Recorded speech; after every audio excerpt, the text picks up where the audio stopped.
আসসালামু আলাইকুম। বিএনপি এবং ছাত্র সমন্বয়ক বা ছাত্র উপদেষ্টাদের মধ্যে রীতিমতো এখন পাল্টা অ্যাকশন চলছে। তাদের যে মুখোমুখি অবস্থান তা আমরা বেশ কয়েক মাস ধরেই লক্ষ্য করছি এবং এই অবস্থা যেই আসবে এটাও আমাদের জানা।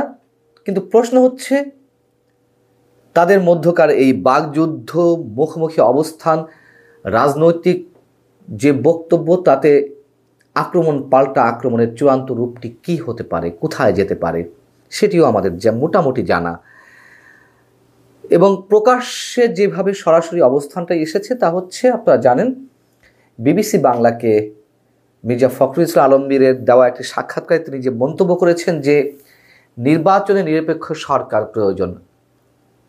হয়তো তিনি কথাটা একটু অন্যভাবে বলেছেন, তবে মোটা দাগে কথাটি এরকমই আমরা ধরে নিতে পারি, বা এটি স্পষ্ট, আমাদের সবার কাছে এটি স্পষ্ট। মির্জা ফখরুল ইসলাম আলমগীর যাই বলুক না কেন, সরকার নিরপেক্ষ নয়, এবং সরকার যে নিরপেক্ষ নয়, সরকারের অধীনে যে নিরপেক্ষ নির্বাচন সম্ভব নয়, তা আমি আরও বেশ আগেই, সম্ভবত মাসখানেক আগেই এই বিষয়ে আমি একটি কন্টেন্ট তৈরি করে আপনাদের সামনে উপস্থাপন করেছিলাম যে বর্তমান অন্তর্বর্তীকালীন সরকারের অধীনে যদি কোনো নির্বাচন হয়ও, এই অবস্থাতে সেই নির্বাচন সুষ্ঠু, অবাধ এবং নিরপেক্ষ হবে না।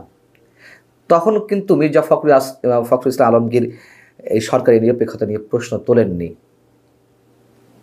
যেমনটি আমি তুলেছি। যাই হোক, সরকার যে নিরপেক্ষ নয় তা তো নানান দিক দিয়ে প্রমাণিত।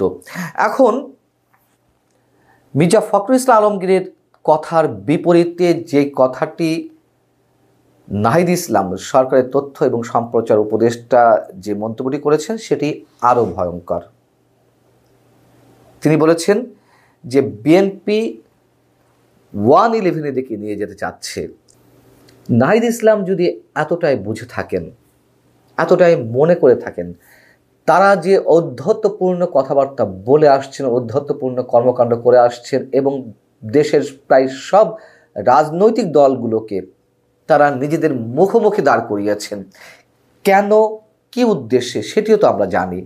এবং এই 1-11 দিকে বিএনপি নিয়ে যাচ্ছে নাকি ছাত্র উপদেষ্টা কিংবা ছাত্র সমন্বয়করাই নিয়ে যাচ্ছে, খুব স্পষ্টভাবে আমরা বুঝতে পারি। নাহিদ ইসলাম কথাও বলেছেন যে 5 আগস্ট ছাত্র জনতা রাজপথে লড়াই করেছে। তিনি ফেসবুক স্ট্যাটাসে এই কথাগুলো বলেছেন, তার ফেসবুক পেজে। 5 আগস্ট ছাত্র জনতা রাজপথে লড়াই করেছে, পুলিশের গুলি অব্যাহত রয়েছে। তখন আমাদের আপোষকামী অনেক জাতীয় নেতৃবৃন্দ ক্যান্টনমেন্টে জনগণকে বাদ দিয়ে নতুন সরকার করার পরিকল্পনা ব্যস্ত ছিলেন। জনগণকে বাদ দিয়ে মানে বিএনপি সেনাবাহিনীর হাতে বা সেনাবাহিনী যাতে ক্ষমতায় আসে, তারা দায়িত্ব নেয়, এরকমটি তারা তাদের মানসিকতায় ফুটিয়ে তুলেছিল। এটি আরও ভয়ঙ্কর কথায়, সত্য মিথ্যা আমরা জানি না, তবে আমরা ইকুয়েশন মিলাতে পারি যে বিএনপির এটি করার কথা নয়। হ্যাঁ, একটি কথা আমরা জানি যে রাজনৈতিক সরকার গঠনের একটি আলোচনায় এসেছিল, সেটি বিএনপি চায়নি। রাজনৈতিক সরকার মানে জাতীয় ঐকমত্যের সরকার, জাতীয় ঐকমত্যের সরকার গঠনের পক্ষে বিপক্ষে নানান ধরনের মন্তব্য রয়েছে, যুক্তি রয়েছে, কিন্তু 1-11 সরকারের ইঙ্গিত কেন বা প্রকাশ্যে এই মন্তব্য কেন নাহিদ ইসলাম করলেন?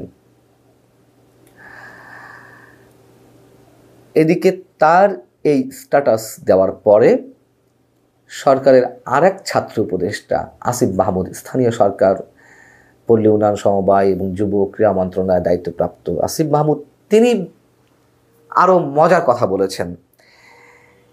তিনি বলেছেন উপদেষ্টাদের কেউ রাজনীতি করলে সরকার থেকে বের হয়ে যাবে। যেহেতু মির্জা ফখরুল ইসলাম আলমগীর বিবিসি বাংলাতে দেওয়া সাক্ষাৎকারে এই ধরনের মন্তব্য করেছেন যে যদি কেউ রাজনীতি করতে চান সরকারের মধ্যে থেকে, তাদের উচিত সরকার থেকে বেরিয়ে এসে রাজনীতি করা।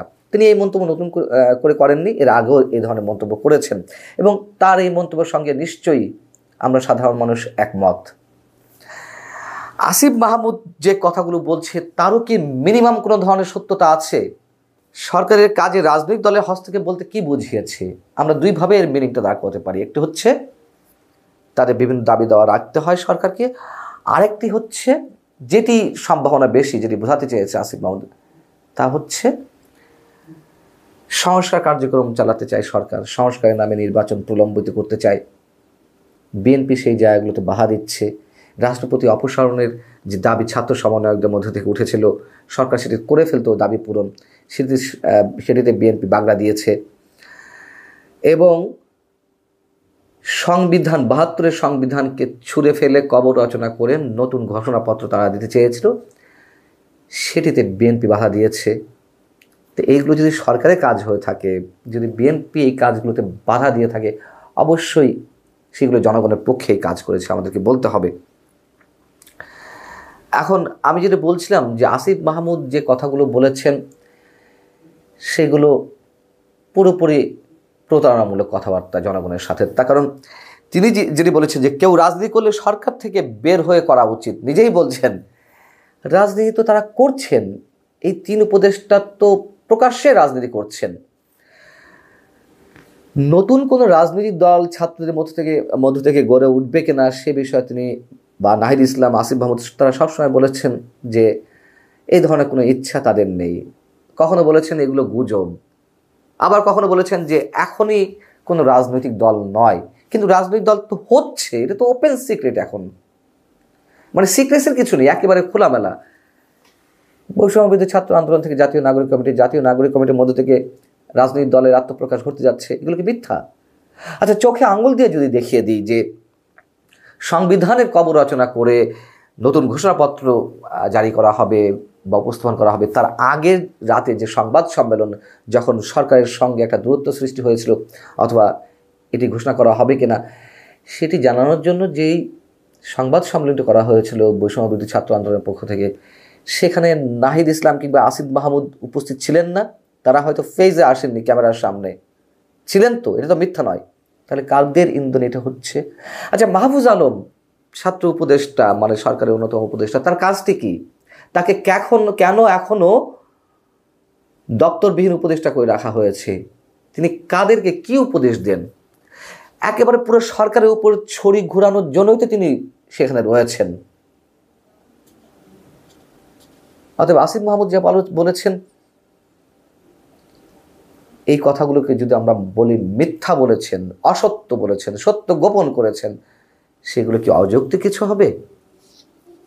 রাজনীতি তো তারা করছে, এদিকে তাদের পক্ষ নিয়ে আবার সরকারের বন পরিবেশ ও জলবায়ু বিষয়ক উপদেষ্টা রেজওয়ানা হাসান, আবার তিনি তো আবার নতুন মুখপাত্র হয়েছেন, বড় মুখপাত্র। তিনি বলেছেন হ্যাঁ, কেউ যদি রাজনীতির সঙ্গে সম্পৃক্ত থাকে সরকারে থেকে, নতুন রাজনৈতিক দল গড়ার ক্ষেত্রে তার সরকারে থাকা উচিত নয়। তারাও জানেন কে রাজনীতি করছে না করছে, নতুন রাজনৈতিক দল গঠনের সঙ্গে কারা জড়িত কিংবা জড়িত নয়।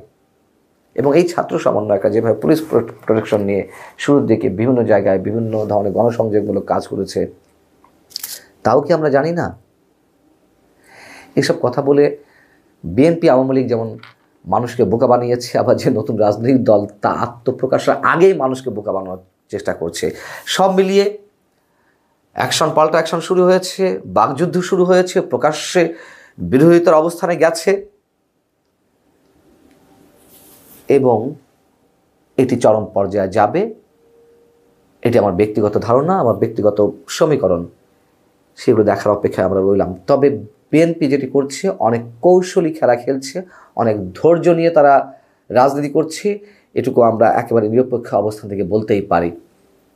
কিন্তু ছাত্র সমন্বয়ক বা ছাত্র উপদেষ্টা যা করছে, আওয়ামী লীগের বিচার করতে হবে, সবাইকে বিচারের আওতায় আনতে হবে, নিষিদ্ধ করতে হবে, কে দোষী বা কারা সামনে কাতারে ছিলেন, কারা অপরাধের সঙ্গে যুক্ত, এগুলো বাদ বিচার না করে পুরো দলকে নিষিদ্ধ করতে চাই, সেটিও বিএনপির আপত্তিতে ঠেকেছে। এটা তো সত্য কথা।